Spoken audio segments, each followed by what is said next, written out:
ఓం శ్రీ గురుభ్యో నమః. శ్రీ నిరవి టీవీ ప్రేక్షకులందరికీ నమస్కారం. మనం ఎందరో మహానుభావులతో సజ్జన సాంగత్యం చేస్తూ ఉంటాం. మనకి సుపరిచితురాలు మన మాతాజీ పూజ్యశ్రీ సుమిత్రానంద మాతాజీ గారు. వారు దయానంద సరస్వతి గారి పరంపరలో సన్యాస దీక్ష తీసుకున్నారు.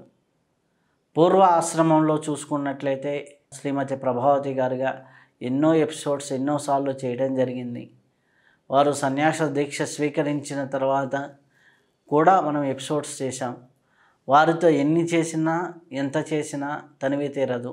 అంతటి జ్ఞానవంతులైనటువంటి మాతాజీ వారు. కాబట్టి వారితో ఇప్పుడు మరొక్కసారి సజ్జన సాంగత్యం చేసే భాగ్యం కలిగింది. నమస్కారం అమ్మ. నమస్తే రవిశాస్త్రి గారు. ప్రేక్షకులందరికీ నమస్తే. అమ్మ, అందరూ సాధన గురించి మాట్లాడతారు. సాధన గురించి మాట్లాడేటప్పుడు సాధన పరివర్తన కోసం చేయాలి. నేను ఎంత చేశాను, ఎంతసేపు చేశాను, ఎంత ధ్యానం చేశాను, లేకపోతే ఎన్ని లక్షల మంత్ర సాధన చేశాను, లేకపోతే ఎంత యోగ సాధన చేశాను అనేది కాకుండా సాధన పరివర్తన కోసం అనేది నాకున్న అభిప్రాయం. ఈ సాధనలో పరివర్తన అనేది ఎప్పుడు వస్తుంది? సాధన పరివర్తన కోసము సాధన చేస్తున్నాను అనే తలంపు కూడా లేకుండా సాధన చేస్తారు చాలామంది. అయితే మాకు పరివర్తన వచ్చిందా రాలేదా అని చెప్పి ఎందరినో అడుగుతుంటారు. అంటే ఇంకా ఏం పరివర్తన చెందాలి, ఇంకా ముందుకి ఎలా వెళ్ళాలి అని అడుగుతుంటారు. నేనేం చెప్తానంటే, పరివర్తన వచ్చిందా లేదా అని మీరు ఎవరిని అడగాల్సిన అవసరం లేదు.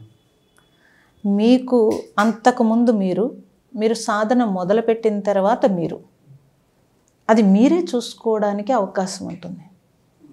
అంతకుముందు మనకి కోపాలు లేకపోతే చిరాకులు విసుగులు ఇలాంటివన్నీ సాధనలో కొంచెం తగ్గిపోతూ ఉంటాయి. అవన్నీ తగ్గిపోతాయి. అవి బయట నుంచి వచ్చే టెంపరరీ మనస్థితులు కాబట్టి చిరాకులో ఇవో అవన్నీ సాధన చేస్తున్నప్పుడు మీరు ఏ సాధనలు చేస్తున్నారో ఆయా సాధనల్లో కొంత ఏకాగ్రత వస్తుంది కాబట్టి మీకు అవన్నీ తగ్గుతాయి.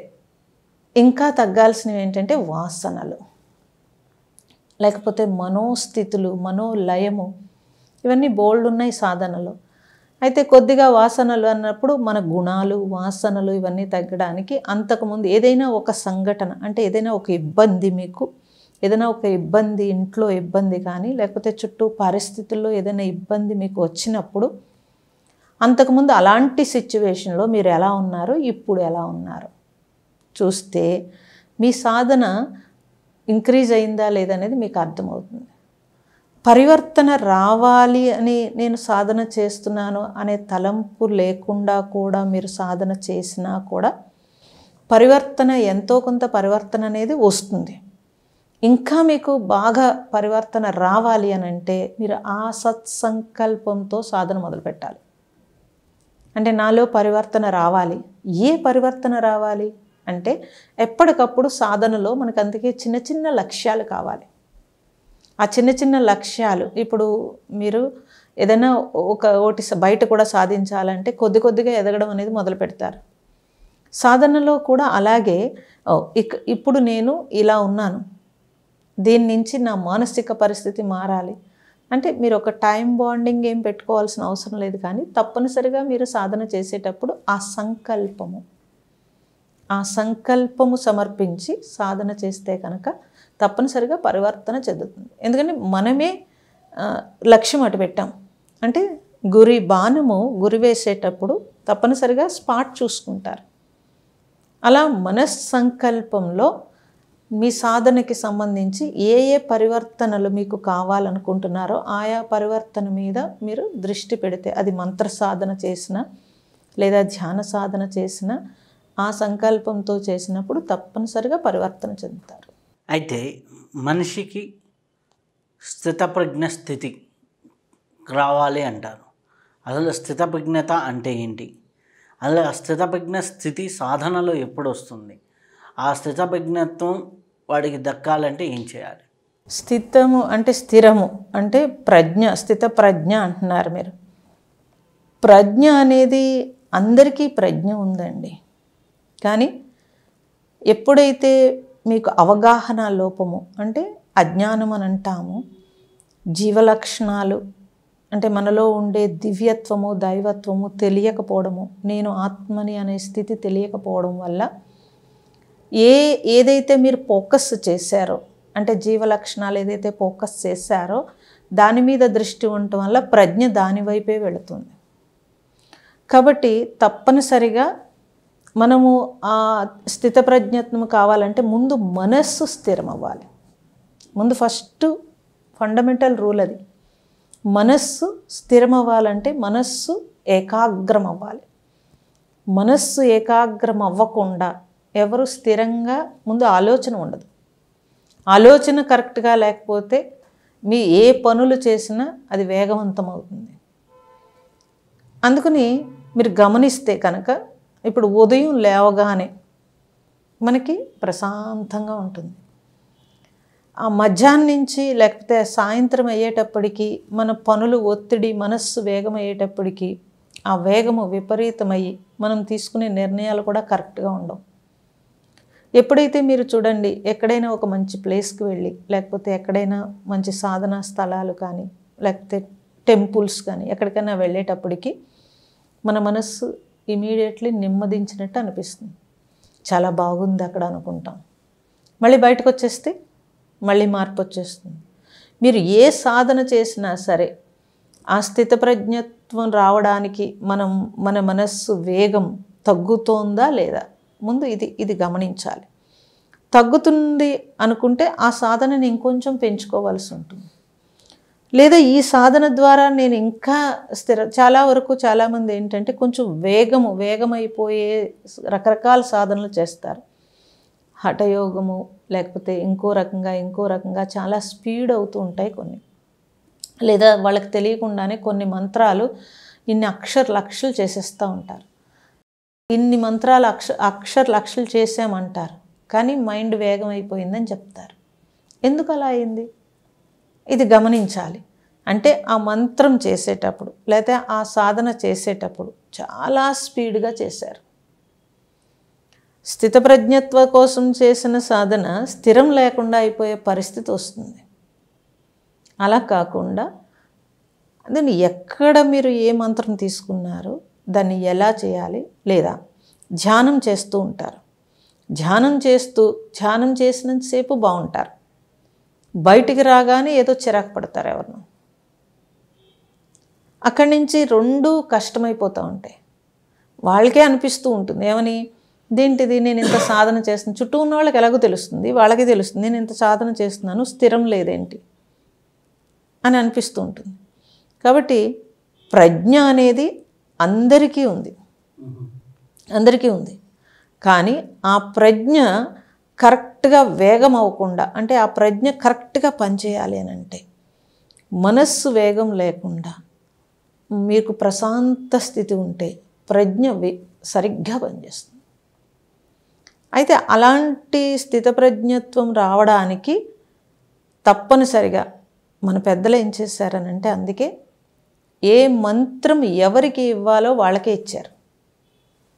ఇప్పుడులాగా యూట్యూబ్ మంత్రాలు లేకపోతే ఇంకేదో వెళ్తే కనపడితే మంత్రం కాదండి. వాళ్ళు కొన్నాళ్ళు ఆ గురువు దగ్గర ఉన్నప్పుడు వాళ్ళని గమనించి వీడు రజస్స తమస్స, ఏ స్థితిలో ఉన్నాడు, ఏ గుణంతో ఉన్నాడో చూసి రజస్సు ఉంటే కనుక సగుణ మంత్రాలు ఇచ్చేవారు, తమస్సు ఉంటే కనుక నిర్గుణ మంత్రాలు ఇచ్చేవారు. ఎందుకు? ఆ తమస్సు తగ్గి వాడు కరెక్ట్గా రావడం కోసం, బ్యాలెన్స్ రావడం కోసం. రజస్సు ఉంటే కనుక ఆ వేగం తగ్గి సగుణ మంత్రంతో ఒక స్థిత ప్రజ్ఞత్వం రావడం కోసం ఇచ్చేవారు. ఇప్పుడు అలా కాదు. రజస్సు ఉన్నవాడు వెళ్ళి ఉగ్రదేవతను ఆరాధన చేస్తే ఇంకా వచ్చేది ఏంటంటే ఇంక దూకటమే, ఇంకా ఎక్కువైపోతుంది. ఇప్పుడు అందుకని మంత్రం ఇచ్చేటప్పుడు కూడా ఆ పర్సన్ యొక్క స్థితిని తెలిసి మంత్రం ఇస్తే వాడికి సమంగా కరెక్ట్గా వెళ్తాడు. ఎవరో ఒక గురువు దగ్గరికి వెళ్ళిపోయి దండం పెట్టేసి ఒక మంత్రం తీసేసుకుంటూ ఉంటారు. దాన్ని చాలా రజస్సు ఉన్నవాడు నిర్గుణ మంత్రాలు చాలా స్పీడ్గా చేసేస్తే లోపల ఇంకా వేగం అయిపోతుంది. ఎక్కడ స్థిరత్వం వస్తుంది? ఇది లోకంలో జరుగుతున్న రీతి. కాబట్టి నేనేం చెప్తానంటే, మీరు ఏదైనా ఒక గురువు దగ్గరికి వెళ్ళినప్పుడు ఆ గురువు దగ్గర కొన్నాళ్ళు మీరు ఉండి ఆ గురువు మిమ్మల్ని అబ్జర్వ్ చేసిన తర్వాత అప్పుడు మీరు మంత్రం తీసుకుంటే అది కరెక్ట్గా మీ సాధనలో స్థిరం రావడానికి, స్థితప్రజ్ఞ స్థితికి అన్నిటికీ ఉపయోగపడుతుంది. అయితే మనిషికి చాలామందికి సాధనలో ముందుకు వెళ్ళేటప్పుడు మొట్టమొదటిగా కొంతమందికి వాక్శక్తి వస్తుందంటారు, తర్వాత సంకల్ప శక్తి వస్తుందంటారు.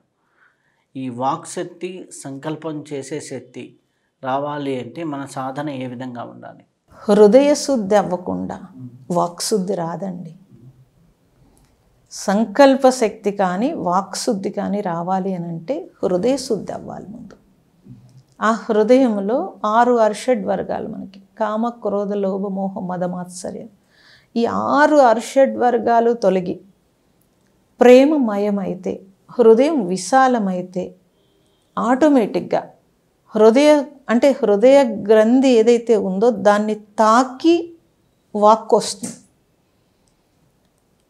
అంటే లోపల నాభి నుంచి ఓంకార శబ్దము ఉద్భవించినప్పుడు ఆ ఓంకార శబ్దము హృదయాన్ని తాకి వైఖరి అంటే మాట రూపంలో బయటకు వస్తుంది. పరపశ్యంతి మధ్యమ వైఖరి కదా. అంటే పర అంటే బ్రహ్మస్థానము, పర అంటే పరమాత్మ స్థితి. మొత్తము టోటల్గా నాభి స్థానములో పరస్థానం అన్నారు. పర అంటే పర కాదు, పరం, అది బ్రహ్మస్థానం అన్నారు. ఆ పరం స్థితి అంతా ఇక్కడే ఉంది.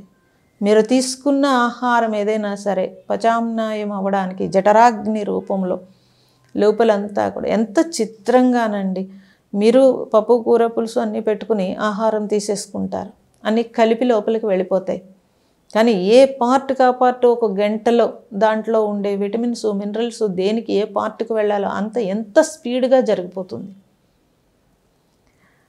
ఈ దేహం అన్నమయ దేహం అన్నప్పుడు ఆహారము మొత్తం అంతా కూడా అన్ని పార్ట్లకి సప్లై చేసేదంతా కూడా ఈ పరం స్థితిలోనే ఉంది. అలాగే మీ నుంచి శక్తి మీరు బయటికి రావాలి అన్నప్పుడు ఇక్కడ సృష్టి జరిగిపోతుంది. ఆ ఓంకారం అనే శబ్దము నాభి నుంచి ఉద్భవిస్తుందన్నారు. ఆ శబ్దం నాభిలో పుట్టి అక్కడి నుంచి హృదయ గ్రంథిని తాకి అక్కడి నుంచి మధ్యమ స్థితి నుంచి మాటగా మారి వైఖరి బయటకు వచ్చేసింది. ఇంత చర్య మనలో ఇలా మాట్లాడుతున్నప్పుడు సెకండ్స్లో జరుగుతుంది. మనం ఎప్పుడైనా గుర్తిస్తామంటారా? అందుకే నీ లోపలికి నువ్వు చూసుకున్నప్పుడు నీలో ఉండే దివ్యత్వము, దైవత్వము తెలియబడతాయన్నారు. మరి నా లోపలికి నేను చూసుకునే టైమే లేదు అసలు. ప్రపంచాన్ని చూడటం అనేది అలవాటు పడిపోయిన తర్వాత నా లోపల ఏం జరుగుతుందని చూసే పరిస్థితే లేదు. తీసుకున్న ఆహారం గంటలో ప్రత్యామ్నాయమయ్యి అది ప్రాణశక్తితో కూడి రక్తంగా 72,000 నాడుల నుంచి అన్ని పార్ట్లకి వెళుతున్నప్పుడు, గంటలో అంత జరుగుతున్నప్పుడు ఎప్పుడైనా సరే మనం మనలోకి చూసుకున్నప్పుడు చాలా ఆశ్చర్యం వేస్తుంది. అలాంటి స్థితి నుంచి ఈ శబ్దము హృదయం తాకినప్పుడు ఇక్కడ ఏదైతే ఉందో అది వ్యక్తం అవుతోంది. ఇక్కడ ఏముంది? కోపం ఉంది. వెంటనే మీ వాక్కు ఎంత పరుషంగా వస్తుంది. ఇక్కడ అసూయ ఉంది. మీ వాక్కు వెంటనే ఎలా వస్తుంది? వ్యంగ్యంగా వస్తుంది, లేకపోతే అసూయతో వస్తుంది, లేకపోతే ఎవరో శత్రుత్వం ఉంది. ఆ లోపల ఆ వాక్కు ఆ శబ్దాన్ని తీసుకుని ఆ వాక్కు శత్రుత్వ రూపంలో బయటకు వస్తుంది. అందుకని వాక్శుద్ధి, వాక్కుకి పట్టు రావాలి అని అంటే ఇక్కడ శుద్ధి, హృదయ శుద్ధి కావాలి. ఉంటే వాళ్ళ నుంచి, అందుకే మనం చూడండి పెద్దలు, మహాత్ములు వాళ్ళ నోట్లోంచి ఒకటి వస్తే అయిపోతుందని ఎదురు చూస్తూ ఉంటాం. అలాగే మీ మనస్సుకి అద్దాలు లాంటివి మీ కళ్ళు. అందుకే మన పెద్దలు ఆ కంటి నుంచి వచ్చే ఫోర్సు మన మీద తగలకుండా ఎన్నో రకాల ఏర్పాట్లు చేశారు. ఈ మహాత్ములు ఎవరైనా సరే వాళ్ళ వాక్శుద్ధి అయ్యి ఉంటే కనుక వాళ్ళ వాక్కు నుంచి ఆ మాట వస్తుంది. ఆశీర్వాదం కంటితో చూసినప్పుడు వాళ్ళ నుంచి ఆ తరంగాలు మనల్ని తాకుతాయని మనకి ఎప్పుడో రీసెర్చ్ చేసి పెద్దలు, మనం ఋషులు, మునులు అన్నీ చెప్పేసి ఉన్నారు. ఇప్పుడు పరిస్థితి ఏమైపోయిందంటే ఇవన్నీ పట్టించుకునే పరిస్థితిలో లేదు. ఏం మాట్లాడుతున్నామో మనకే తెలియదు. అంటే ఎంత శక్తి ఇక్కడ ఎంత స్పీడ్గా బయటికి వస్తుంది. అందుకే ఏ పని చేయకపోయినా విపరీతంగా నీరసపడిపోతుంటారు, ఎనర్జీ లేకుండా అయిపోతారు. మహాత్ములందరూ అందుకే మౌనం ఎక్కువగా ఎందుకు చేశారు అని అంటే, మౌనం ద్వారా వాక్కి శక్తి వస్తుంది.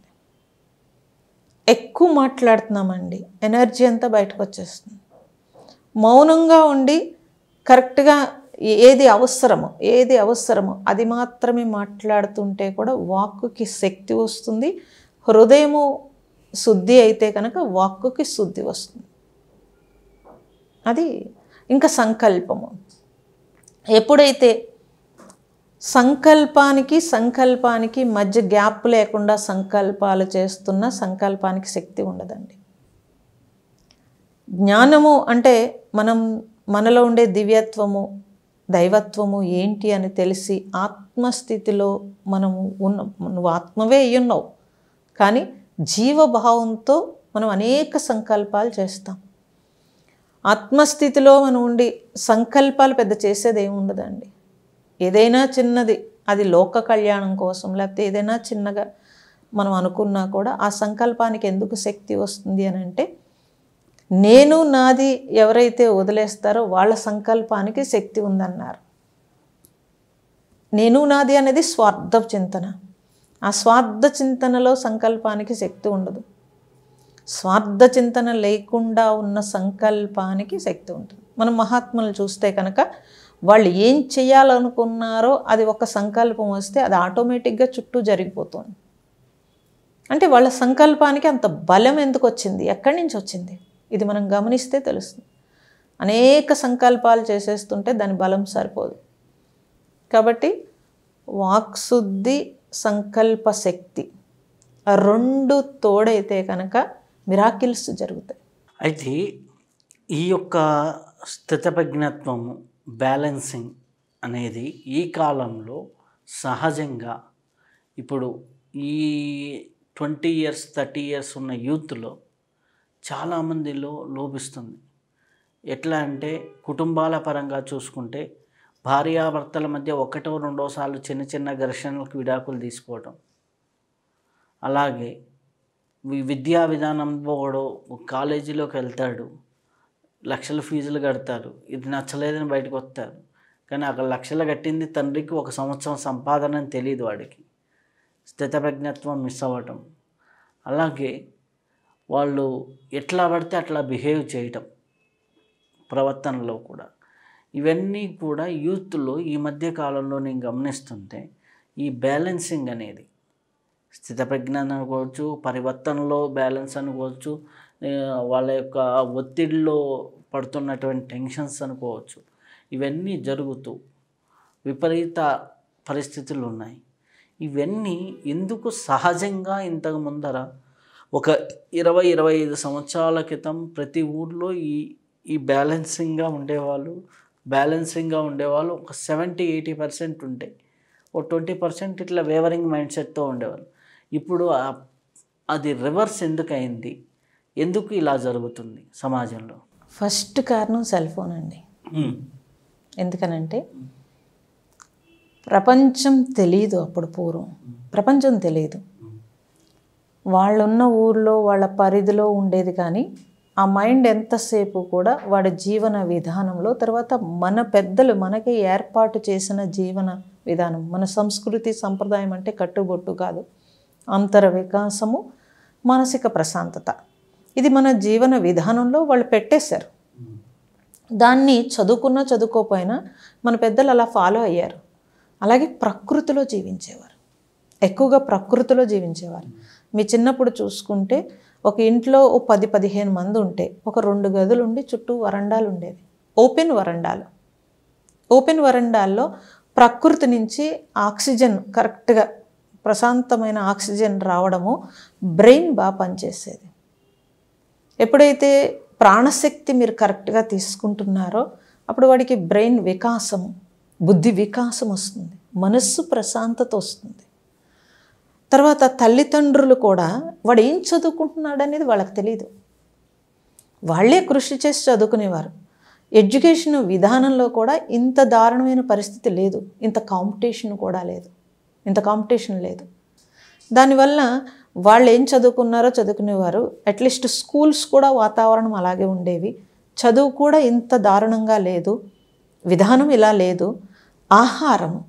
ఆహారము అమ్మ వండిన ఆహారం తప్పించి ఇంకోటి పెద్దగా తెలియదు. అమ్మ ఎప్పుడు ప్రేమతోటే వండుతుంది. సో ఆ సంకల్ప శక్తి ఇవన్నీ వాళ్ళకి తోడైనవి. ఇప్పుడు పిల్లలు ఆహారం ఎవడో వండుతాడు, వాళ్ళు వండేటప్పుడు ఎన్నో రకాల చిరాకులతో వండుతారు. తీసుకునే ఆహారం అంతా రజస్సు తమస్సు ఇచ్చే ఆహారం తీసుకుంటున్నారు. ఎడ్యుకేషన్ విధానంలో విపరీతమైన ఎక్స్పాండ్ ఎక్కువైంది. అది వాడికి ఎందుకు అవసరం లేదా లేదు. ఆ విద్యా విధానంలో వాడి జీవితానికి ఉపయోగపడేదానికంటే బట్టే పరిస్థితి తప్పించి ఇంకోటి లేదు. తర్వాత కాంపిటీషన్ పెరిగింది. దీనికి తోడు పుండు మీద కారం జల్లినట్టు సెల్ ఫోను. ప్రపంచం అంతా, మొత్తం ప్రపంచం అంతా వాడి చేతిలోకి వచ్చేసింది. మైండ్ 24 గంటలు వర్క్ చేస్తుంది. రిలాక్సేషన్ అంటే సెల్ ఫోన్ చూస్తాడు. సెల్ ఫోన్ చూస్తే రిలాక్సేషన్ ఎలా అవుతుంది? ఇంకా మనస్సుకి పని ఎక్కువైంది, కళ్ళకు పని అయింది, ఇంద్రియాలన్నీ వర్క్ చేయాల్సి ఉన్నాయి, చెవులతో వినాలి, లోపల ఎమోషనల్ లెగుస్తున్నాయి, ఇంకొంచెం వర్క్ అయింది. ఇప్పుడు ఇంతటి ప్రపంచం ఒత్తిడి, తర్వాత జీవన విధానంలో ఒత్తిడి, ఆహార నియమం లేకపోవడము, తర్వాత చుట్టూ కాంపిటీషను, ఇవన్నీ కలగలిసి యూత్లో ఒకలాంటి యాంగ్జైటీ పెరిగింది. ఆ యాంగ్జైటీలో వాడు అన్నీ పక్క తోసేస్తున్నాడు. తల్లిదండ్రులు డబ్బు ఇచ్చే యంత్రాలు కాబట్టి ఆ విలువలు కూడా పోయినాయి. కాబట్టి ఎప్పుడు తెలుసుకుంటాడు? వాడు వాడు సంపాదించేటప్పుడు వాడి తల్లిదండ్రుల మీద రెస్పెక్ట్ పెరుగుతుంది, కానీ లేకపోతే తెలియట్లేదు. ఒక యంత్రంలాగే అయిపోయారు అందరూ. దానివల్ల యూత్ చాలా దారుణంగా అయింది. ఇప్పుడు మేము కాలేజీలకు వెళ్ళి క్లాసెస్ చెప్పినప్పుడు అసలు వాడికి ఏమీ తెలియట్లేదు, చూస్తే అర్థమవుతుంది. సో మెడిటేషన్ చేయిస్తే, ఓంకారం చేసి ఒక అరగంట మెడిటేషన్ చేస్తే పిల్లలు ఆశ్చర్యంగా, నాకు ఇప్పుడు ప్రతి ఒక్కళ్ళ రిపోర్ట్ చూస్తున్నప్పుడు వాళ్ళు ఏమంటున్నారంటే, అసలు మేము కళ్ళు మూసుకుని ఆలోచన రాకుండా ఉండగలము, లోపల ఇంత పీస్ ఉంటుందని మాకు తెలియదు అంటున్నారు. మెడిటేషన్ చేసిన తర్వాత వాళ్ళ రిపోర్ట్, చెయ్యకముందు అబ్బా బోర్ ఇదంతా అంటారు. ఒకసారి మీరు కూర్చొని చూద్దామని చెప్పి మనం కూర్చోబెట్టి మెడిటేషన్ చేసిన తర్వాత ఇంత లోపల ఇంత శాంతి ఉందని మాకు ఇప్పుడు తెలిసిందని చెప్తున్నారు. అంటే ఎప్పుడు ఒక్కసారి కూడా కళ్ళు మూసుకుని ప్రశాంతంగా ఉండే పరిస్థితి వాడికి రాలేదు. అలాంటి పరిస్థితిలో అన్నీ పక్కకు వెళ్ళిపోతున్నాయండి. అది యూత్ పరిస్థితి. అయితే వీరికి మళ్ళీ ఆ స్థితప్రజ్ఞత్వము రావాలి అంటే ఏం చేయాలి అని అడుగుతున్నారు మీరు. నేను ఒక సలహా చెప్తాను. 24 గంటల సమయంలో ఎంత వేగంలో ఉన్నా ఫస్ట్ తెలుసుకోవాల్సింది ఏంటి అని అంటే, ఆ బ్రెయిన్ ఇంకా కెపాసిటీ దాటి పరుగు పెడుతుంది కాబట్టి దానికి రెస్ట్ ఇవ్వాలి. శరీరం అలసిపోతే మీరు నిద్రపోయి ఎలా రెస్ట్ ఇస్తున్నారో శరీరానికి రెస్ట్ ఇస్తున్నారు, బ్రెయిన్కి రెస్ట్ ఇవ్వట్లేదు. కాబట్టి మీరు అట్లీస్ట్ కనీసం యూత్ వాళ్ళ కోసం వాళ్ళు ఒక అరగంట టైంనైనా కేటాయించుకుని ఆ బ్రెయిన్కి రెస్ట్ ఇచ్చి, వాడు మంచి పుస్తకమే చదువుకుంటాడా, ప్రకృతిలో కాసేపు ఉంటాడా, ధ్యానం చేసుకుంటాడా, ఇవన్నీ ఉట్టినే పెట్టలేదండి. ఇప్పుడు పిల్లలందరూ సైంటిఫికల్ ప్రూవ్ కావాలి ప్రతిదీ.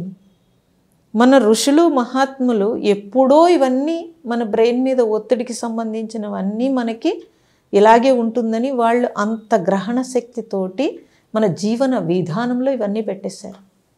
నేను యూత్కి ఏం చెప్తానంటే, ఇప్పుడు అందరు యూత్కి గూగుల్ తల్లి నిజమైన తల్లి కాదు, గూగుల్ తల్లి. మీకు ప్రశాంతత కావాలంటే ఏం చేయాలో గూగుల్లో కొట్టుకుంటే అట్లీస్ట్ ఆ గూగుల్లో మెడిటేషన్, ప్లాంటేషన్ అని రెండు చెప్తుంది. ఈ రెండు అని వాళ్ళు వెంటనే మెడిటేషన్ అనగానే మనకు కాదు కదా ఇది, ఎప్పుడో 60 ఏళ్ళు వచ్చాక చూసుకుందాం అంటారు. లేదా మెడిటేషన్ అని కొట్టగానే రకరకాలు వస్తాయి, వాడు వెంటనే భయపడిపోతాడు. అలా కాదు, ఫస్ట్ మీరు పోని గూగుల్ తల్లిని కొట్టుకున్నా ఆ రెండే చెప్పింది కదా. ప్రపంచమంతా రకరకాలుగా ఏం చెప్పినా గూగుల్ మళ్ళీ అక్కడికే వచ్చింది. కనీసం మీరు అది చెప్పిన మాట వింటున్నారు కదా. యూత్ అంతా గూగుల్ మాటే వింటున్నారు, మిగతా వాళ్ళ మాట వినరు. అప్పుడు గూగుల్ కూడా చెప్పింది ప్లాంటేషన్ మెడిటేషన్ అని. కనీసం అక్కడ కాసేపు ఎక్కడైనా ఒక గార్డెన్లో ప్రశాంతంగా ఉండడము, లేదా ప్రశాంతత కోసము ధ్యానమో జపమో ఏదో ఒకటి చేసుకోవడము చేసి కొద్దిసేపు వాళ్ళు పరివర్తన అంటే ఏ పరివర్తన కావాలి అని అంటే వేగవంతమైన బ్రెయిన్ని కాసేపు రిలాక్సేషన్ ఇస్తే అంతకంటే ఎక్కువ శక్తిగా పనిచేయగలుగుతారు. టోటల్గా రోజంతా వాళ్ళకి టైం లేదని చెప్తారు. అప్పుడు బ్రెయిన్ రకరకాల వేగం అయితే కనుక చేసిన పని మళ్ళీ చేయటము, చేసిన పని సరిగ్గా చేయకపోవడము, కన్ఫ్యూజ్ అయిపోవడం జరుగుతుంది. కాబట్టి బ్రెయిన్కి రోజు మొత్తంలో 10 నిమిషాలు, ఓ పావు గంట, అరగంట మీరు రిలాక్సేషన్ ఇస్తే ఇంకా బాగా పనిచేయగలుగుతాడు, ఇంకా ఏకాగ్రతతో పనిచేయగలుగుతారు, సక్సెస్ అవుతారు. సక్సెస్కి మీరు ఎవరిని తీసుకున్నా ఎనీ సక్సెస్ని చూడండి, రెండే ఉంటాయి, కాన్సన్ట్రేషన్, కంట్రోల్. ఈ రెండు ఎవరికి ఉంటాయో వాళ్ళు మాత్రమే సక్సెస్ అవుతారు, ఏ రంగంలో అయినా సరే. అంటే ఏకాగ్రత ఉండాలి, కరెక్ట్గా కంట్రోల్ ఉండాలి. అంటే కాన్సన్ట్రేషన్, ఫోకస్, దేని మీద ఫోకస్ చేస్తారో దాని మీద. ఇప్పుడు మీరు బిజినెస్సే చూడండి, 10 మంది ఒకే రకం బిజినెస్ పెడతారు కానీ ఒకడే సక్సెస్ అవుతాడు. లేదా క్లాస్లో 100 మంది ఉంటే ఒకడే ఫస్ట్ మార్కుల్లోకి వస్తాడు. కాన్సన్ట్రేషన్, కంట్రోల్, వాడు బ్రెయిన్ మీద 2 ఉంటే కనుక సక్సెస్ రెడీగా ఉంటుంది. యూత్లో పరివర్తన అంటే తన మీద తనకు పరివర్తన రావాలి. అది అంటే మనిషిని సంస్కరించబడాలి, పరివర్తించబడాలి అంటే ఆధ్యాత్మిక సాధన, ఆధ్యాత్మిక ఇది చేసుకుంటూ, అలాగే ఆధ్యాత్మికంగాను భౌతికంగాను రెండిట్లో కూడా ఈ ధ్యానాన్ని, అలాగే ఆ ప్లాంటేషన్ కావచ్చు, ప్రకృతితో జీవనాన్ని మిళితం చేసుకుంటూ వెళ్తే వారికి అద్భుతమైన జీవనం ఉంటుంది, వస్తుంది, తప్పనిసరిగా వస్తుంది. చాలా చాలా సంతోషం అమ్మా. నమస్తే రాజశాస్త్రి గారు. ఇప్పటి వరకు అద్భుతమైనటువంటి జ్ఞానాన్ని, పరివర్తన ద్వారా ఆధ్యాత్మికత ఏంటి, మనుషుల్లో ఉన్నటువంటి వికారాలకి, ఇప్పుడున్న పరిస్థితుల్లో ఎంతోమంది విచారణకు లోనవుతున్న పరిస్థితుల నుంచి బయటపడడానికి ఎటువంటి సూచనలు పాటిస్తే మంచిది అనే విషయాల గురించి మనం ఇప్పుడు తెలుసుకున్నాం. మరొక్కసారి మరొక అద్భుతమైన అంశంతో కలుసుకుందాం. అంతవరకు సెలవు. నమస్కారం.